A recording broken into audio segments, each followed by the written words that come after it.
to India and Ireland, round Africa and back again. We don't really need to know just where we'll go.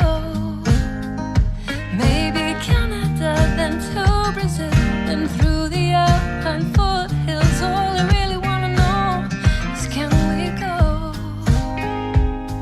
Oh baby, can we go? Round and around the globe. Welcome to Take Me With You, episode 56. I'm Ryan. And I'm Cheryl. We are two well-traveled people who want to go everywhere. But that's not going to happen. So instead, we'll travel vicariously by inviting a guest to share their unique travel stories with us. Today we're talking to Jordan. Jordan lives in the Seattle area now and and in the past. And you work with kids and home stuff. And I don't understand your job. Can you tell us what you do?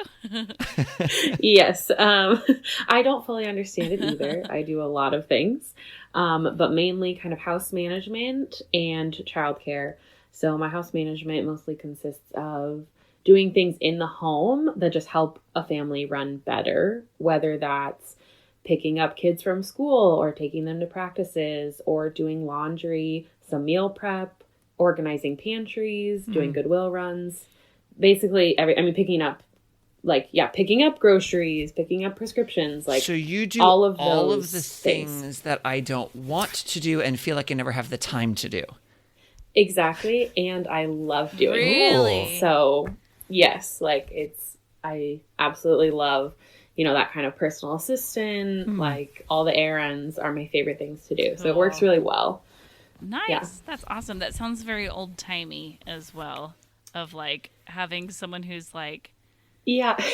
you know what I mean? I feel like there's like old movies where there's just like the extra person who's like around and makes everything magically happen. And you're like, how do you? It's a little bit Mary Poppins-ish, Exactly. right? Like, Yeah. Yeah, kind of. Yeah. This weekend that I had the dad was with one kid in Alaska and the mom was with another kid in California. And then the third kid had to stay home for a football playoff game. And so I stayed with him and his friends and then took him to the airport the next day. So I kind of do even all the things. It's like an extra. Yeah, exactly. Like an extra family member. awesome. Yeah. Wow. That's very I cool. didn't realize that was a thing. Good for you. I know. That's really thanks. cool. Yeah. Nice. And so, you, before this, you were living abroad, which is super cool, as an au pair, which sounds kind of similar. Yes, it is. Yeah. So Yeah. how would you describe the similarities and differences between those? Yeah. So, the main thing is that an au pair is live-in. So I actually do live with the family and take care of the kids and kind of do some housework stuff, but not as much. As more just you do chores where you're living.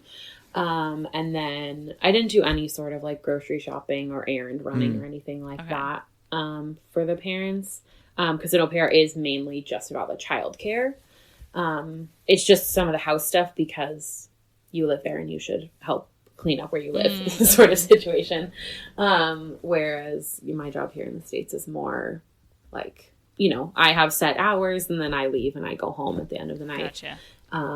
Where an au pair, kind of my working hours and my home hours are blurred a little bit. The line is blurred. Gotcha. Yeah. Interesting. Well, before we dive into you telling us all about your au pair experience in more detail, we got a few questions that we like to kind of start out with all of our guests. So the first one is, why do you travel, Jordan? I travel to learn and to see new things. I guess I grew up in a small town with a big family, and so I didn't travel growing up. My first travel experience was in 2012. Oh, wow. And so it's just kind of a new, just a new thing for me. And so I like to just go and see what's out there, learn about different cultures, see the, quintessential things that you've grown up seeing in all the movies, but also kind of more off the beaten path, random places too. Nice. So, yeah. So what type of traveler are you? I am kind of person that I need to know where I'm sleeping months in advance. Fair. Yep. I often We're on board with you will on that book. one. Yeah. I will often book an Airbnb before I have tickets even. Oh, like I'm, interesting. watching plane tickets, but like I know where I'm going, so I will book, Airbnbs. Need to know much in advance. And then in terms of once I'm there, I like to plan at least one thing a day, whether that's, I want to see this, like monument or go to this museum, or even just like, I want to get coffee at this cafe that I found. So not an itinerary person, but also not a completely wing it person, kind of somewhere in the middle. Nice. Very cool. Yeah. And what is your number one travel tip? My number one travel tip would be portable chargers. To bring your chargers to recharge your phone. I rely a lot on my phone for mostly like maps. But also, like looking things up, like what's open, what's around me for food. That like the Explore tab on Google Maps has become one of my favorite things over the last year. Really? Like, Wait, yeah, share it's more. great. Tell like, us. Tell us. Yeah. We Tell us love all the Google Googles. products. Yes. So, I mean, if you just go to Google Maps, there's kind of a like little swipe up thing at the bottom that says like Explore, and then there's like food, events, menu, like, I don't know, a bunch of other things. And so if you just click on food, it will just show you all of the restaurants like in your area.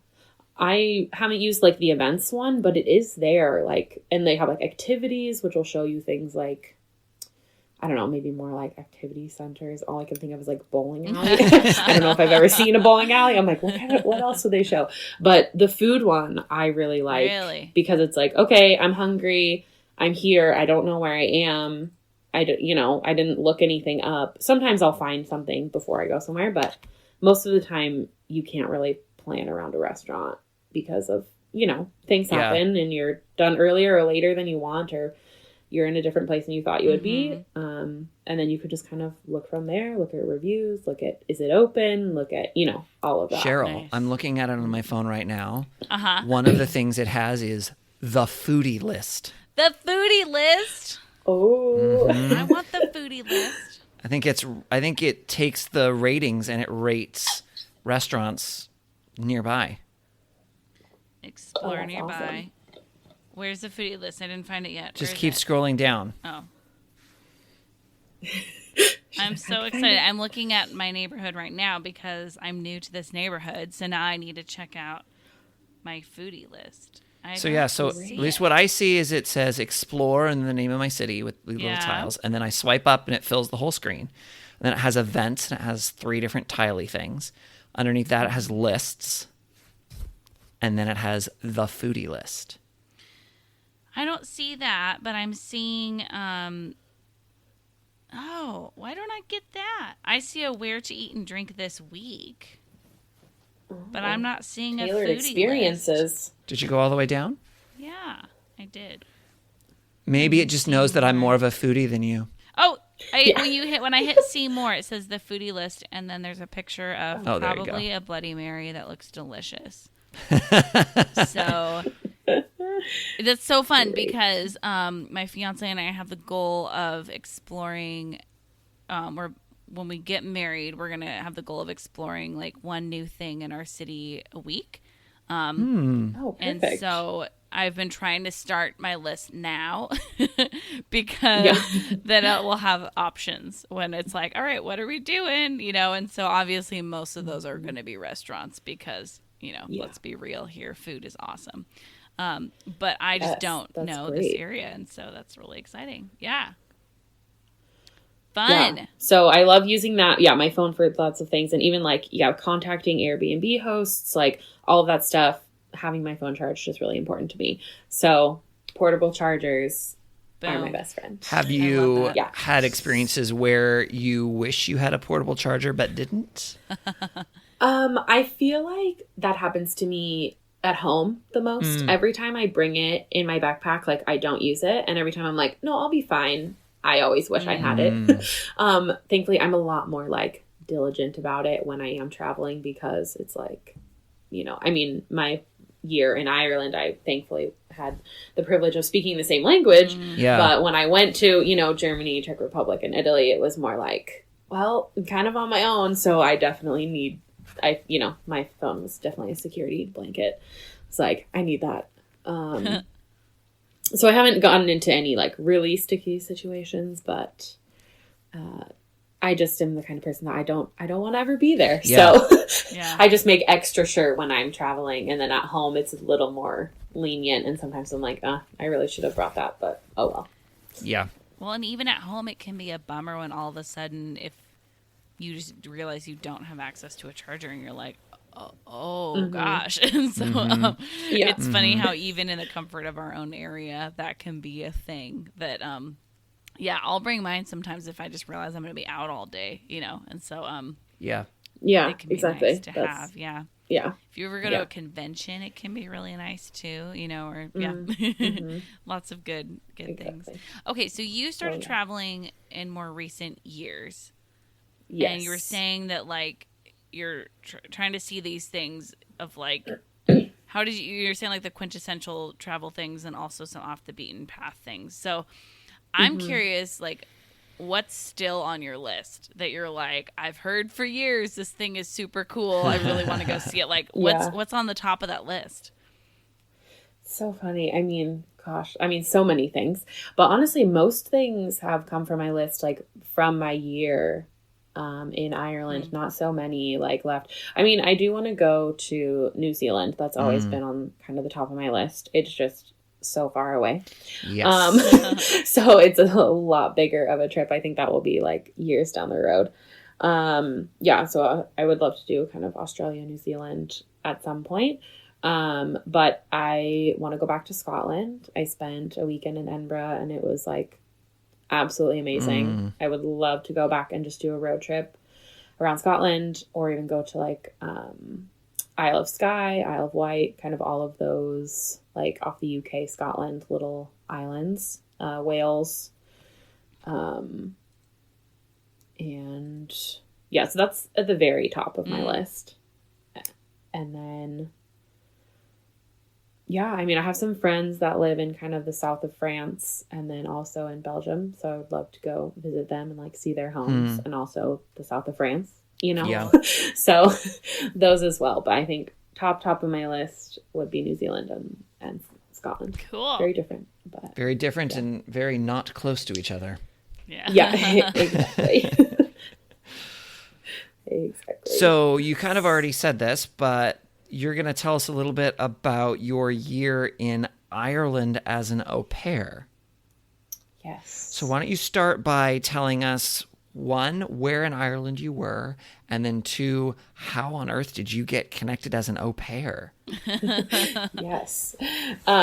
So I was in, the largest city was Galway, which is the west coast of Ireland. If you Dublin, you go straight west and kind of on the bay there. It's a little cutout.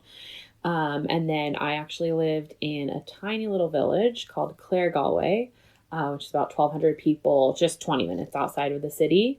So it was an easy bus ride in. But my like Monday through Friday was mostly just spent in the village.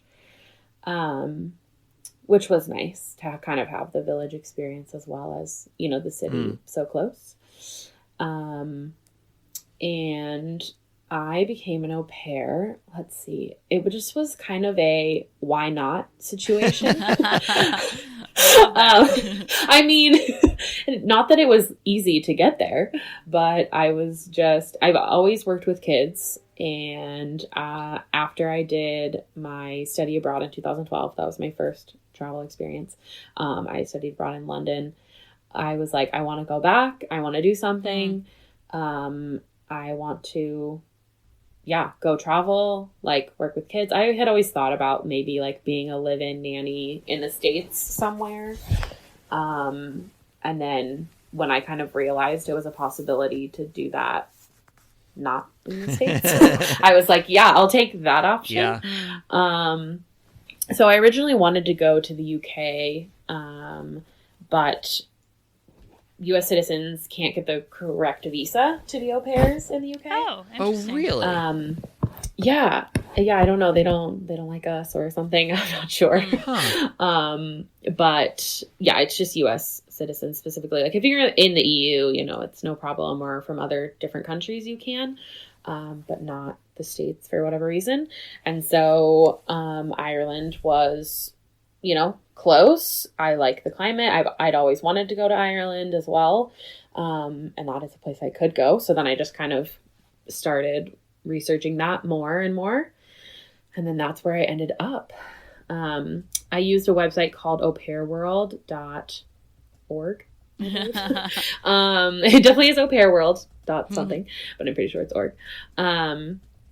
Which is kind of like, if people know care.com in the States, it's where basically the family has a profile and so the family has a profile, I have a profile, and we can kind of reach out to each other based on, you know, our little bios, what we say, that sort of. This sounds like online dating. Kinda, yeah. It's like, when do you want to start? How long do you want to stay? Kind of all of that. It is kind of interesting, but yeah. Cool. Nice. So then you found a family and just like hopped on a plane and went? Kind of, yeah. I mean, I did a pretty like intensive visa application process. Paid a lot of money, sent in a bunch of applications and things. And then once that was all approved, I talked to the family twice before I went over. We had, 3 times. We had 2 phone calls, one like kind of Skype call. And then we just made it happen. Nice. Yeah. Cool. Just got on a plane, went to Ireland for the first time ever, and lived there for a whole year. Didn't leave. I mean, I left the country 3 times, but I didn't come back to the States for 367 days. Nice. Oh, that's so cool. Yeah. So, let's hear about this area of Ireland. I mean, Galway, like, what does it like? What does it look like there? What are the people like? What are things to do there? Man, so Galway is like music city. There's music everywhere. That's one of the things that I miss the most. I've been back 3 months now, so it's kind of like it's gone by so quickly because there was a lot to do when I got back. Sure. But also it's also feels like forever since I left. But so yeah, they're really big on buskers and street performers. So when you walk down kind of the main strip there's actually 4 little streets that you wouldn't know were 4 different streets if you didn't live there because they all just kind of run into one. Where all the performers are and kind of where all the main shops are. And so yeah, it's really big into music and arts. There's a big like arts festival every year where there's lots of plays and exhibits and all that sort of thing, which is fun. There's actually a couple different festivals throughout the year. There's always like a Christmas festival and then the arts festival. They do a big parade for Halloween and then St. Patrick's Day, of course. And so yeah, it's just like a lot of pubs with a lot of live music. There's live music everywhere. There's not, I mean, even in some of the like clubs, they'll start the night like with live music and then they'll move to more of like a DJ situation. That's so cool. Yeah. So lots of live music. So you mentioned, I think you said parades for Halloween and for Christmas. So what are some similarities and differences between those holidays here in the States and those holidays in Ireland? Yeah. Christmas is pretty much the same. There's just more, I mean, Europe is different as a whole in terms of Christmas. They just do a lot more like markets and whole town feeling changes, I guess. I guess one thing I did notice around Christmas time was that like the town decorated for Christmas, people didn't decorate for Christmas. Interesting. Like, I mean, people would, like they would have a tree in their home or something, or maybe some lights somewhere. But it was more of like all of the businesses were like all out. The whole town was like Christmas lights on the outside. Whereas like, you know, it's kind of in the States, like you go and like all the houses have like Christmas lights on them, but not necessarily all of the businesses. Yeah. If that makes sense. So in Galway, there's Ayr Square, which is kind of like the center part, you know, the square. And that is taken over by the Christmas market. So there's all these stalls with food and gifts and all those sorts of things. I think it actually starts, I think it starts this Friday, and then it'll run through this like Christmas Eve.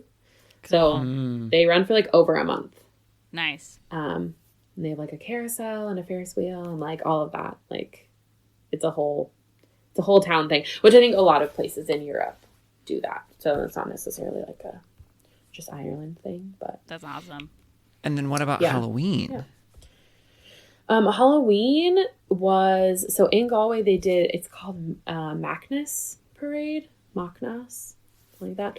And it's basically giant puppets. I don't know how to describe it. I personally don't like Halloween, so I did not go to the parade, but all my friends did.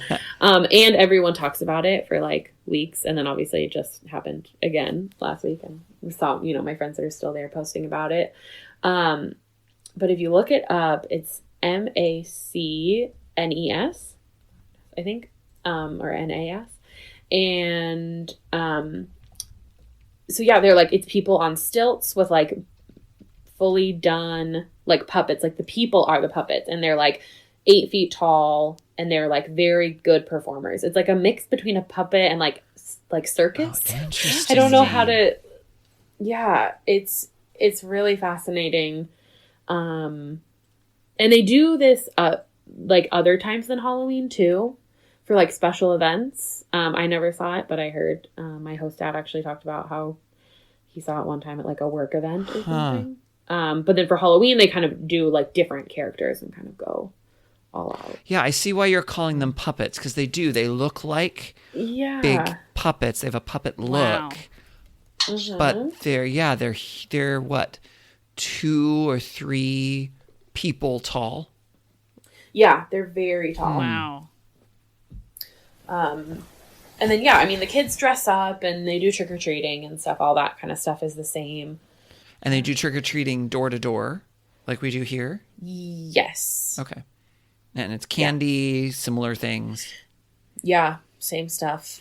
Yeah, school parties, trick-or-treating, all that. So, speaking more about like similarities and differences between where we live and where you were living in a home with a family for a year. And so that's really interesting to me, because I think a lot of times when we travel, we don't necessarily get to see the reality of a culture. We get to see like a tourist perspective of a culture. And so, I guess I just love to hear like what you noticed about the culture there in Ireland, both through maybe like living with a family or just like being there for a year, not just a couple days. Yeah. What did you learn about the culture over there? Yeah, it's interesting because it's similar but different, as everywhere, I think. Sure. And then it's also kind of hard to distinguish, like, what did I actually notice? A lot of it I just got used to because it was like my day-to-day life. But I think a couple of the things that I can think of is they're pretty chill people. Irish people, you know, they just kind of like, you know, it's no big deal, things happen, we'll work it out.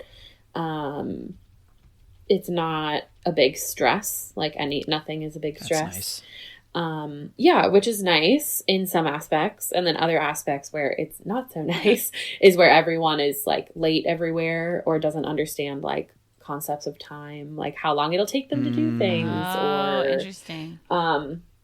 That kind of stuff. So like, you know how I feel like there's this culture in the States of how we get frustrated if like someone is coming to our house to fix something. You know, they always give us this like 4-hour window, which everyone's like, great, now I gotta be home from 12 to 4. Who knows when they'll show up? Probably at 4:05. Yeah. Right. Whereas in Ireland, like they just might not show up at all. Or, it'll be like a 7-hour window. so kind of stuff like that. Or one thing it's so, you would never like think of this being a thing, but most of the houses and buildings are so old that they constantly need repairing. And so there's no lack of business for like handyman repairmen. So you could call and get a quote, and then they'll just never come, or they'll come and do half the job and say they're going to come back, and then they won't come back. Jeez. Wow. So, and you know, and you keep calling and you're like, but I really need stuff. And they're like, yeah, I'll come. And then they just don't, because they don't, you know, they have work no matter what. And so it's not a huge priority to like get back to someone or go back and finish a job even, which was really interesting. I ran into that a couple different places, actually, in my home, in my friends' homes, and then even some stuff at the church that I attended. It was like, yeah, we got half this thing done, and then they just never came back for the other half. Huh. That's so different. Yeah, it's really interesting. I mean, that is interesting. It would make a lot of sense that like a general chilledness can also lead to flakiness, I guess, you know? And so it's just interesting to see that in different places, like what that looks like. What are the benefits and the downsides to any characteristic, you know? Right. And like, I bet you really enjoyed people being relaxed and chill. And then also I could see that being like, can you do this thing? Or it's really nice where like when you go to a restaurant, like you're never going to be asked to leave. You're never going to feel like you're being rushed out, pushed out. That's not their style there. You have to ask for the check. You have to, a lot of times you just go up to the bar and pay. Like they don't even bring you a check. Whereas I feel like here it's like you go for dinner, you have an hour, and then they're like, okay, leave. We need your table. Yeah. Like, what are you doing? Why are you still here? Where that is not the vibe at all anywhere in Ireland. They're like, yeah, stay for 5 hours, do whatever you want, have a drink, do this, have some food. Like it's, so that is nice. Because it just feels more like it's totally on your own time and you can stay and sit for 3 hours if you want, or you can leave in 30, whatever you feel like.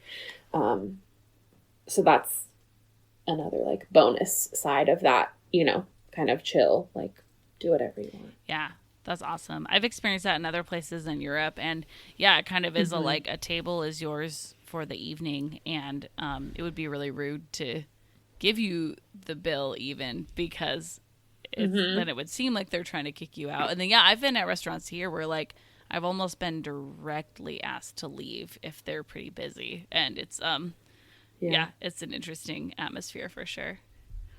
Yeah, definitely a big difference. And it was kind of weird at first, like, okay, wait, do I, like, are they going to bring it? Do I ask? Like, what do I do? Yeah. How do you figure this out? And then, and still, you know, there are differences where you can ask or just go up or whatever. But it's more like you don't have to worry about it because they're not going to care either way. Like, if you're supposed to ask and you go up to the front, no one's going to be mad at you and tell you to ask the waiter. Or if you ask the waiter and they're like, oh, yeah, you just go up to the front, they're not going to be, you know, annoyed about it or whatever. That's interesting. So if someone were to visit Galway, what are some things that you would recommend that they do? Like, how should someone spend their time there? Oh man, so many things. I love Galway. So kind of walking the main strip. So kind of the biggest main street is Shop Street.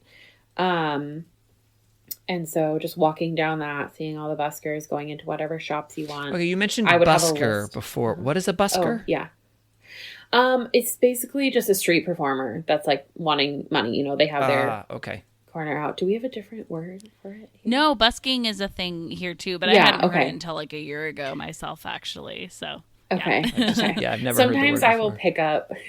A lot of people ask me if I like got an accent or things, which I'm not an accent person, but I definitely picked up some inflections of words and then new words, like if I learned there, and then I'll be like, wait, am I saying the Irish word or the or the like American word for things? And so so basically just it can be anyone. I mean, there was some of my favorites were these two sisters that were probably like 6 and 8, and they played violin, and they would just be out there on Saturday and Sunday just playing their violins together. Cute. And, you know, just have a case out and like so cute. Other people with like full like setups, like there's the Galway Street Band, which is probably like 10 to 15 members, and they're really popular, and they play like at bars and stuff too, but they started on the street. And so if you can catch them, usually they're there on Sundays and other random times. There's this one guy that just goes around with a microphone and an amplifier and just sings whatever he wants in whatever style he wants. Very interesting manner. Like there's some famous like Galway street performers. But then there's also just anyone, you know, like just random people. They'll come and do whatever. And so, yeah, that's one of my favorite things to do. On that main street, some of my favorite places would be Griffin's Bakery. It's the oldest bakery in Galway. It has amazing raspberry scones. And then Coffeewerk Press is a really nice coffee shop / art studio, kind of. It's like a mix of like an art display. So you can buy the art that's in there. They also have like good postcards and other random things like, you know, little notebooks and pens and pencils and stuff. Nice. And just good coffee. And so if you kind of start from Ayr Square and walk down the main street, that's like 4 different streets, you'll get spit out at the bottom at the river, which is the River Corb. And then you walk over the bridge to the west end, which has a bunch more stuff over there. But one of my favorite parts about Galway is the promenade, walk over to Salthill. So Salthill is kind of the first like suburb-ish of Galway. I mean, you can see it, so it's not that far, but it takes about 30 minutes to walk from kind of the west end to all the way out to Salthill. You walk like along the water with some fields on one side and just the Galway Bay on the other side. Nice. And it's really pretty. And it's an actual hill, or it's an area, or both? Yeah, it's just an area. It's not a hill. It's very So interesting. Salthill has no hill. No, it doesn't. I mean, there is like a hill off to the left, but it's called something else, which is just so random. There is actually a hill, but it's not. But it's not Salthill. No. So I don't know why that is. Okay. But yeah, Salthill has all the beaches, like the sand beaches. Ooh, nice. Yeah, which are not occupied all the time because Galway's pretty rainy and wet. It's very similar to Seattle weather. But people are always out there. Really? People swim. Oh, yeah. I mean, it's like here, you know, people are going to be outside no matter what. But people are like swimming? Yes, people swim year round. Wow. See, that feels a little different. Yeah. Yeah, definitely. The water is, I know I looked it up at one point. I think it's about 5 degrees warmer than the Pacific Ocean, the Atlantic. Okay. Which doesn't sound like a lot, but in terms of water temperature, 5 degrees it's a lot. Celsius or Fahrenheit? No, Fahrenheit. Okay. That's enough to make a difference, though. Yeah, that would be. Yeah. Yeah, it is. In terms of water, it definitely is different. I mean, it's still cold. Sure. But like, I didn't go in the winter, but I went in the summer. But yeah, they're really, people in Galway are really into their sea swimming. Out there, no wetsuits. Didn't see a wetsuit once. They're all like just full on, like, you know, swim shorts or even Speedos and swim hats and goggles. Yikes. And they just go swimming. Yeah. Alrighty then. I know. And then there's this place called Black Rock, which is a rock that people jump off of.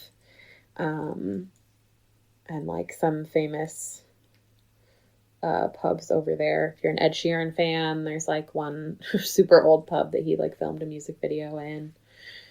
Galway Girl, of course. Yes, that I didn't even know the song, but that totally makes sense once you say it. I would hope Yep. he would film it there. So Yes. funny.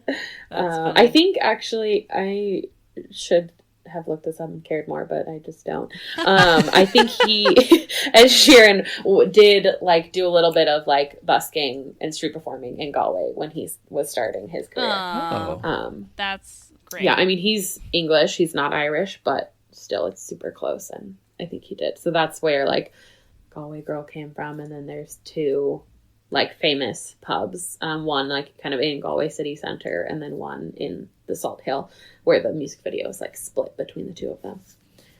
Cool. Nice.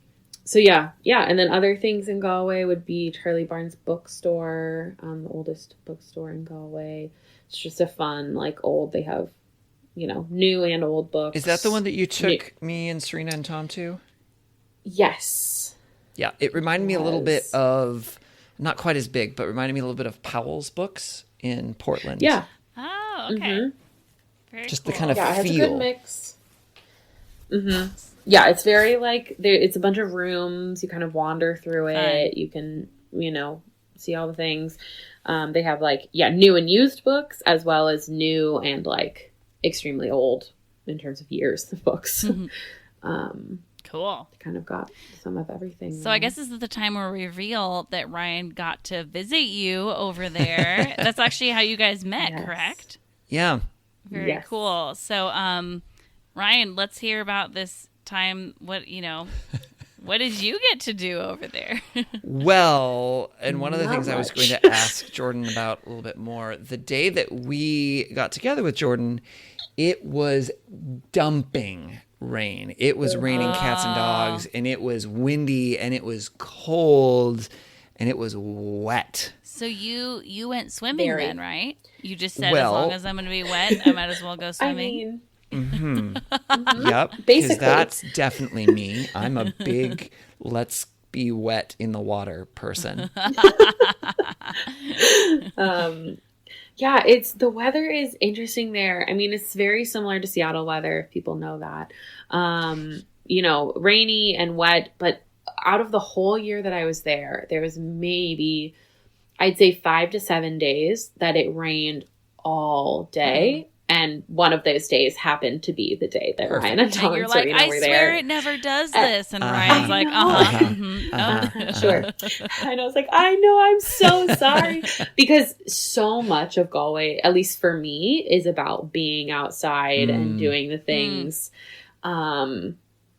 You know, I do enjoy like sitting in a pub for an evening, but most of the time I like to be out walking to Salthill, or just being in the square, or, you know, even just walking around town, you know, popping into here and there and whatever. But it was really hard that day because it was like not even just sprinkling all day, like it was downpouring It was dumping. all day. Yeah. It did not stop. Yeah. It did not stop. So you went to a bookstore. Yep. Yes. We went to a Yes, we did. coffee shop. I don't know which one. Yeah, that was Cafe Temple, another one of my favorites. I think I had hot chocolate, and I think it was really good. Simple I remember Nice. right. Probably. Yeah, they have really good food, and drinks and all the things. And it was And then we went to, no, I was just gonna say, and it was really pretty. You know, you just kind of walked us around the city. Yeah. And I mean, growing up in the Seattle area, I'm used to it being wet. It doesn't usually dump like that here, even though that's what most Exactly. people think. And anytime you see Seattle in movies or on TV, that's typically what most people think. And it's not that type of rain. So it was even a little bit of rain for me. But I'm used to things being wet, and one of the things that's great about it being wet is it's green, and I love green. And there were some really cool sort of, I don't know the right word, but canals and rivers that we walked past Yep. that were really pretty, and there were some great things. I could see it would be an enjoyable place to walk around when it's not pouring rain. Exactly. Exactly. Because same. I'm totally used to being wet or having it be wet outside and not be a problem. But when it just feels like a bucket of water is getting dumped on your head, you don't really want to do that. Less fun. But yes, I mean, Ireland in general is extremely green. It's green everywhere. So much green, which I also love. So that is fun. Nice. But it's just a lot easier to do things when it's a little less wet. And then we went to the Galway Cathedral, which is a beautiful cathedral. It was Nice. gorgeous and Yeah. huge. Really? Very large. Huge. Possibly the Unproportionately large biggest- for the city. Really? biggest one, I think the biggest one we were in of the entire trip. And we saw a lot of churches because Serena and Tom really enjoy churches. And so we were in a lot. But it was huge. Yeah, I wouldn't be surprised if that was one of the biggest in. I'm sure, I mean, there's some in Dublin that are larger, I'm sure. But for this size of the city, I mean, it's a decent sized city, but it's a very large church. Yeah. There's nothing else that's that large. I'm now looking up largest churches in the world because now I'm curious. It's probably Do you guys probably have not any one guess? in the world. Biggest, Oh gosh. biggest one in the world. Oh. What's your guess? Well, is La Sagrada Familia? That's got to be up there because that's pretty big, isn't it? I mean, it's not in the top 10. Oh, okay. Wow. Well, and then, of course, how are we determining size? Are we talking about height? Are we talking about square footage? What are we talking about here? See. This list from Wikipedia, which means you know it's accurate, 100%. I think it's volume. Oh, how many people? Well, no, like volume, like space volume. So that would be the interesting. combination of both its footprint, but then also its height. Yeah. I'd say it's got to be in Europe. It is in sure. Europe. All right, let's get more specific. Maybe What do you guys Italy? think? Italy. It is in Italy. Oh, is it in like the Vatican? Is it- Yep, St. Peter's Basilica. That would make sense. Yep. Yeah, and that thing is massive. My sister and I lost each other when we were there, and that was a very panicky moment in my life. But also, I was appreciating how beautiful it was while I was like, where is my like, where is sister? she? And also, I need to take some pictures because it's gorgeous. Yeah. Interesting. So, Jordan, as an au pair, what was a typical day or week like for you?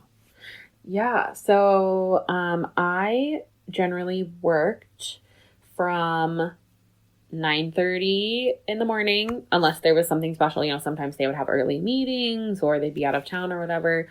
And if that happened, I would get up with the kids around 8. But typically 9:30 start time, just walk downstairs, start my job. And then I would get off, a soft off time, anywhere between 5 and 7. Okay. So basically it was just whenever the mom got home based on whatever she was doing. I never really knew what time, unless there was something really specific happening. But yeah, so kind of 9:30 to 5 to 7-ish.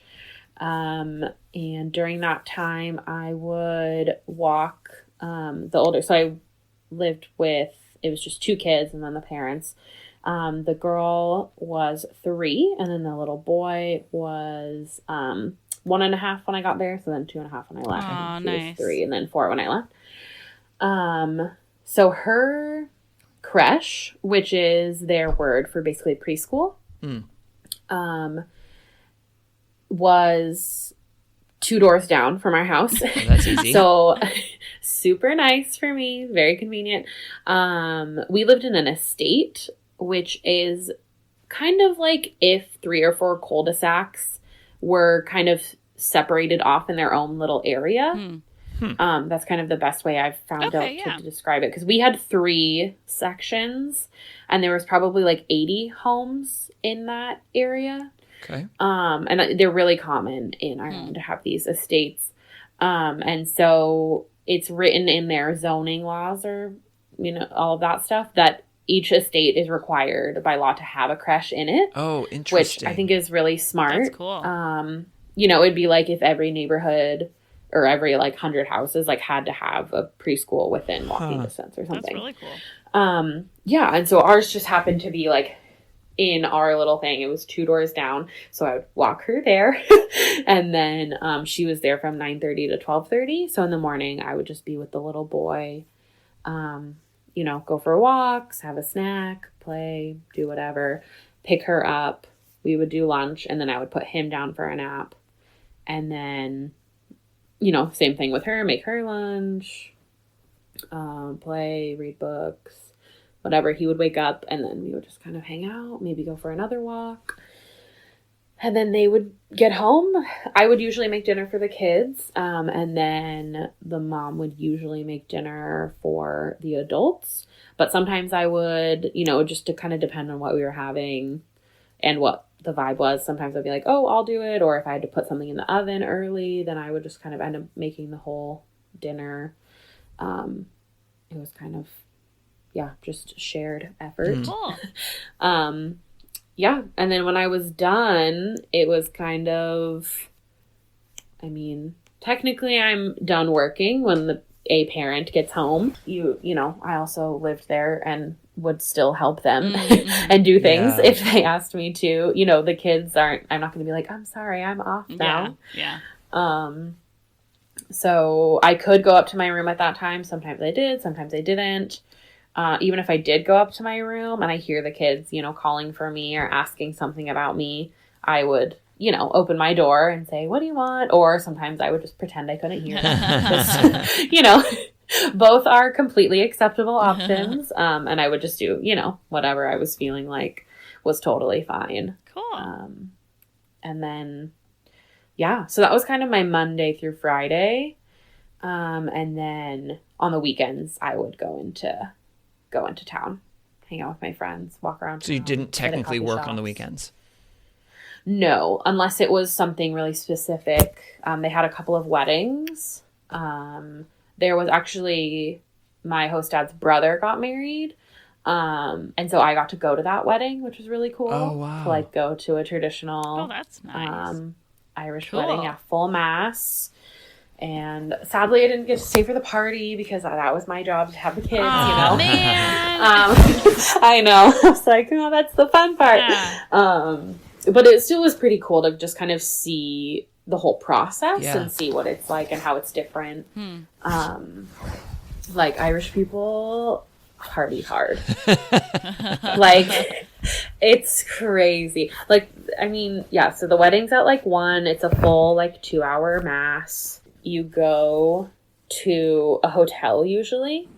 Almost everyone, they rent out a hotel, blocks of rooms as well as the, their event space. And they do kind of a kind of equivalent to our cocktail hour, I guess, drinks and some food. And then there's a full dinner, sit down menu dinner. And then it's dancing and hanging out. And then at 1 or 2, then they bring out the second dinner, which is fries and Second dinner? Yeah. Second because dinner. They're still partying at 1, Oh, yeah, so you have to have hungry. fries. True, yeah. Yeah. So then, it's more bar food at that point, French fries and sliders and wings and that kind of stuff. And then they usually go till 3 or 4. Wow. And then go to bed. And then the next day is the friends and family party, which is usually just a lunch. Okay. So then all the friends and family, so kind of instead of the rehearsal dinner, they have a day after friends and that's family kinda cool. lunch. That is cool. Yeah. So yeah, that's kind of the rundown. So then I was there to kind of help with the kids during the actual wedding. I mean, the 1.5-year-old couldn't exactly sit through a whole 2-hour mass. So fair. we did some walking around. I Yes. could sit through a whole 2-hour mass. I know, it's a lot. Yeah, Ryan might need it's someone definitely as a well lot. to make sure that he Yeah. stays Yeah. calm during that. I think so. Yeah. And then I kind of, took the kids to the house and put them to bed and everything until, and then got up with them in the morning and stuff because, the parents don't need to get up at 7:30 after being out until 4 a.m. Wow. And yeah, so that was interesting. And then, so that was the only one I went to. And then they had a couple other family weddings that I just stayed with the kids for the weekend at the house by myself. But other than that, I did not work on the weekends. That's nice. I could spend, Cool. as much time as I wanted to at the house or not. Sometimes I would stay at my friend's house in the city. Most of the time I would come back home, but sometimes I'd be like, oh, I'm just going to stay. Cool. Because we wanted to do things and the bus was pretty expensive in and out of town. So So it was always nice to cut down on that. Yeah. Well, Jordan, thank you so much for sharing all about this experience. We have a couple questions for you. So based on the title of our show, Take Me With You, if you could take us with you to just one thing on this whole year-long experience you had in Galway, what would it be and why? I think I would just take you on the walk to Salthill out on the prom. You get a really great view of, kind of Galway city center, as well as the other areas, the beaches, the water, the green. Kind of encapsulates all of my favorite things about Galway. Nice. A non-hill. Got it. Yes, exactly. That sounds great. I will go with. Great. And Ryan, doesn't that sound great if it weren't raining, that you could go and do that? Yeah. I guess I'll have to go back to experience it. Okay. Without I rain. guess you Darn. will. I know. Darn. And what's your next trip? My next trip is going to be to Nashville in May for a friend's wedding. Oh, fun. Never been. So gonna, fly down there over Memorial Day weekend. Nice. Very cool. Nice wedding. In that case, we will move on to the final segment of our episode called Wish You Were Here. In this segment, each of the three of us is going to share about a really cool travel attraction that we have experienced on our different travels. You can think of it kind of like a little postcard that you would see with a little snapshot that says, "Wish you were here," and a quick little blurb on the back about it. So, Jordan, what would you like to do for your Wish You Were Here? My Wish You Were Here is Skellig Michael, which is a little island off the southeast coast. Yeah, Ryan. Still have you so heard of mad it? that you went. Yes, I've heard of it, Cheryl, and you know I've heard of it, Cheryl. Why have I heard of it, Cheryl? Because Star Wars, because that's where Luke Skywalker lives. Yes. Exactly. It's one of the most beautiful places I have ever been. It got its kind of like big moment after Star Wars was filmed there, but it has been a World Heritage Site for a couple of decades now. It's just this Montessori that the monks built in like the 1600s or something crazy like that. It's 600 steps of just like slate stone all the way to the top. It's not like rebuilt or anything. It's all original. And they protect it and preserve it so well. So cool. It's hard to get out there. You have to like have tickets, and they only let a certain amount of people on per day during certain seasons. So is it like a but refreshing it's the something like that. computer, like refreshing your browser until you get the exact moment Yes, that tickets that open is up type of ex- situation? Exactly what Okay. happened. For me, I mean, they never tell you the exact day because it kind of changes each year. And so you're just on an email list, and then you get the email saying that it's open. And then I spent like probably 5 hours. Like I wasn't glued to my, computer for 5 hours, but kind of at the same time, just like refreshing, being like, am I going to be able to get it for the right time and the right day and all of this? Because I went with my parents and one of my brothers who was able to come and visit. Star Wars is a very large part of our family, As so it it was really should be. special. Yes. It was very special to go with them. And then, yes, I made it happen. We got it on the last day possible that they were in town, that it nice. would have worked to go.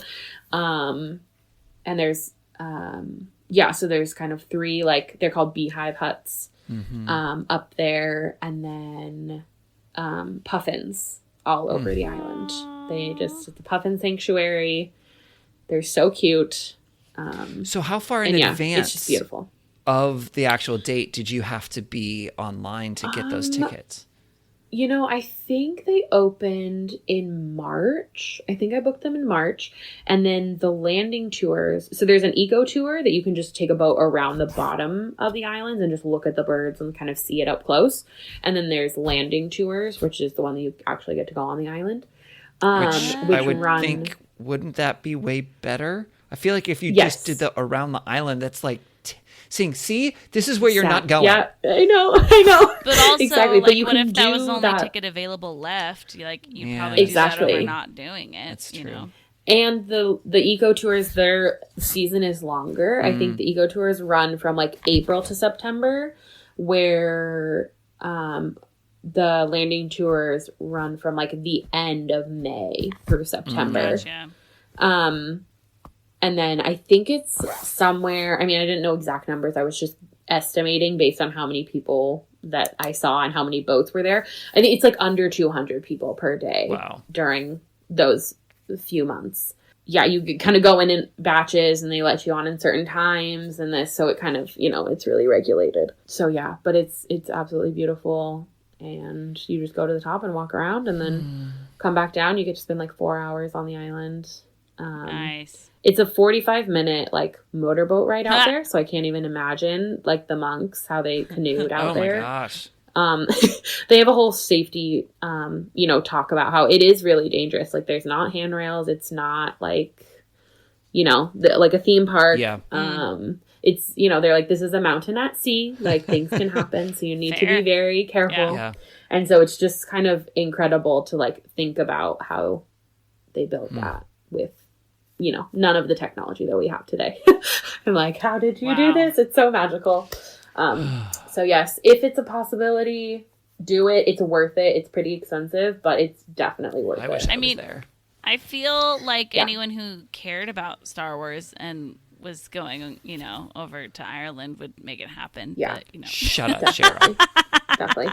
Even if you just love like old historical sites and puffins, you should do it too. Fun. Because that's how I went to Belfast and Northern Ireland, and everyone was like, "Oh my gosh, Game of Thrones, right? You love it?" And I'm like, "Sorry, never watched it," but it was still beautiful, even though I was going to all these places that were like, Game of Thrones, like tourist I attractions. mean, I feel like there's a lot Still of loved places it. where if it's a shooting location that's gorgeous in the film, it's like, well, then it'll probably There's a just be really reason, yeah. cool to go see it. Yeah. Exactly. Yeah. Exactly. So Nice. it's worth it. Awesome. Wish I was there again. Me too. All right, You'll Cheryl. have to go. Well, I'm going to stay close to home this week and talk about chocolate Ooh. because chocolate is great. So, Yes. I agree. Yes, it is. I also just love a factory tour. As much as I was saying, like, I don't love tours, I think it's that, like, I don't love a tour that's going through a whole city trying to show a massive group of people a city very quickly. But I like it too. I've talked I'm about my with love you. of food tours a lot, and I think I also just love, like, a tour of a space can be really fun. And so Yeah. a chocolate factory tour, I'm all about it. So I'm going to talk about the Bohm's Chocolate Factory Tour. It's in Issaquah, Washington, which is in the Seattle area.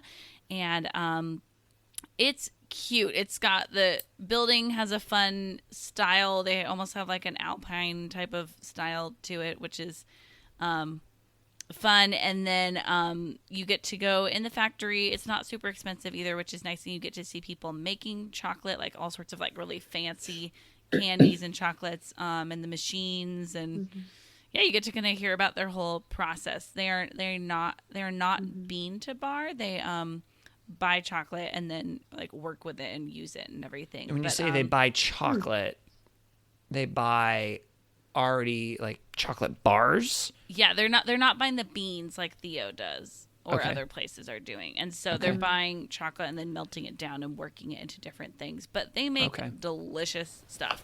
And so and you get samples, which I mean is kind of a must. I don't know how you could visit Oh, a chocolate wow, yeah. factory and not get samples. But Right? No. yeah, that I would be say devastating. it's fun. And then I mean Issaquah is just like a fun area to visit. And so go check it out. How about you, Ryan? Well, I think for funsies, I will do a hybrid of both of your Wish You Were Here's. That doesn't make any sense.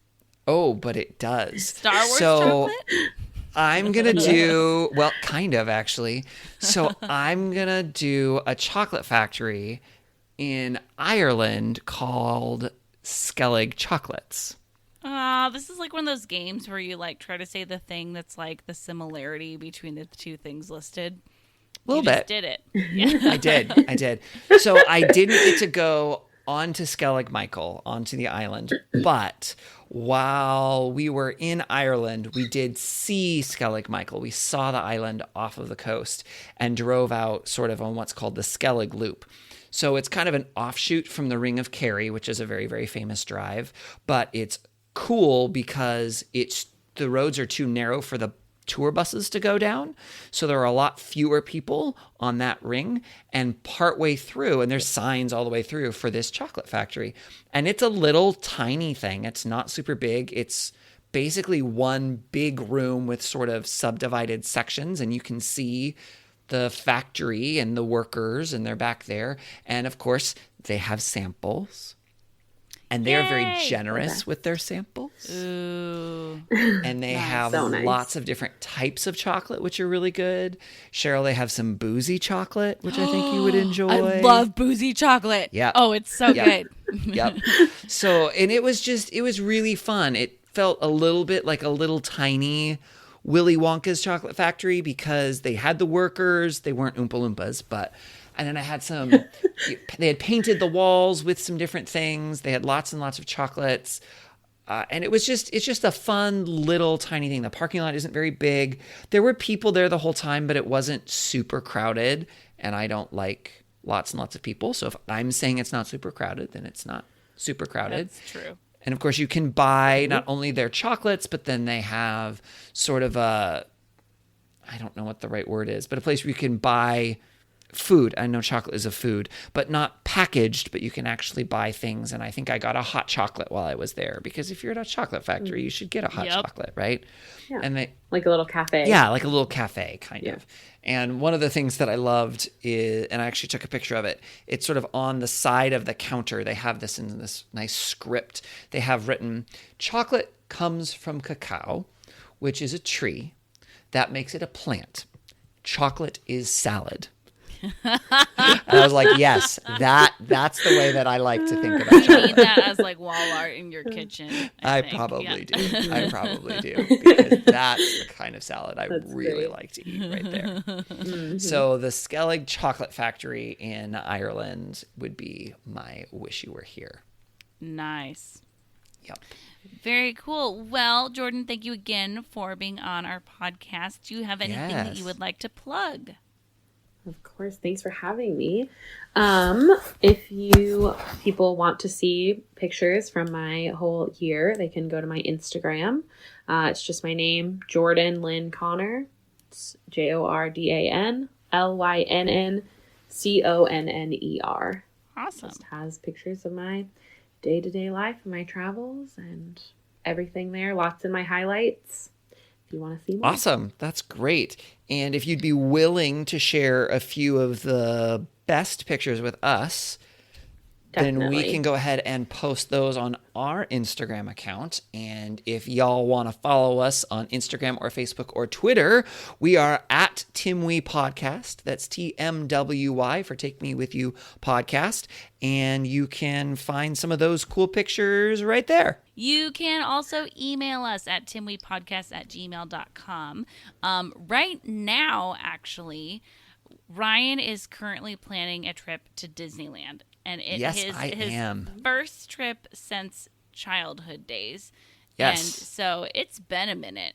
So Yes. we'll It's be been doing a long planning minute. episode coming up in a couple months. But if you could please send us, Ryan, what's something that you want people to send us about Disneyland? You're looking for all sorts of tips and tricks. What's I one of the am. things? So one of the things I would love to hear from people is how to plan my time in the park.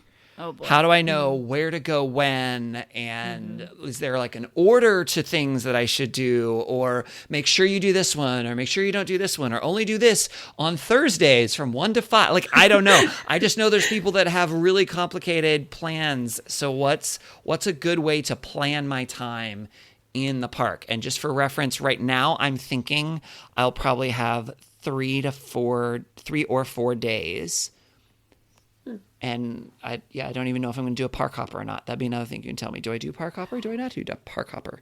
I don't Yeah. know. So These are good do questions. yeah, so we need your tips. I need information from y'all because most of you have been to Disneyland way more times than I have. Yep. How can they get that information to us, Cheryl? Well, I already told them that they could email us. Yep. And you know what else they could do, Or- Cheryl? What could they do? They could call us and leave us a voicemail. Cool. They And could then they'll be call. on the podcast.